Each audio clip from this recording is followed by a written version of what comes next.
رانو لگ میں پاک رسول اللہ تفریق دے احادیث ویل داغه می تمانه کو مختصر دای وضاحت به می تکو وسو د ابن قیم رحمه الله یو څو خبري هغه درته بیانوم. ابن قیم رحمه الله لیکلی دي چې 15 خبري دي 15 علامات دي چې دا په کوم یو سړي کې موجود شي نو معلومه شو دا د دې سړي زړه مړ دی. 15 خبرې دي دا چې په کوم سړي کې دا علامات دي نو معلومه شو دا د دې سړي زړه مړ دی، اخرت ته فکر نشته.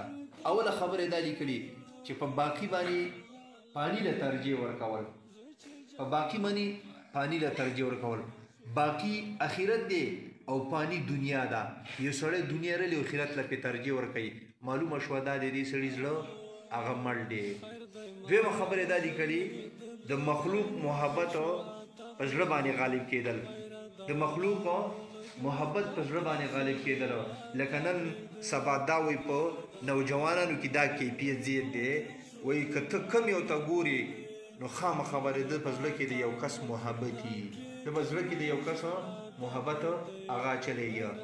او درېیمه خبره دا لیکلي په ګناه باندې خوشحاله کېدل. پکار دی چې یو سړي د ګناه وشي، دا پکار دی چې په دې باندې خفه شي او دا په دې باندې خوشحالیږي، په دې باندې خوشحالي کوي او معلومه شوه دا د دې سړي زړه هغه مړ دی. او څلورمه خبره دا لیکلې د ده زړه کار په نیکو کارونو کې نه لګېدل، د ده زړه په نیکو کارونو کې یعنې نیک کار پې بوج لګي، بوج. که ته ورته وایې تسبیحات وکړه، که ته ورته وایې مونځ وکړه، که ته ورته د قرآن تلاوت په دا پې بوج لګي، یعنې په زړه باندې دا بوج لګي. معلومه شوه دا د دې سړي زړه هغه مړ دی، اخرت ته فکر نشته.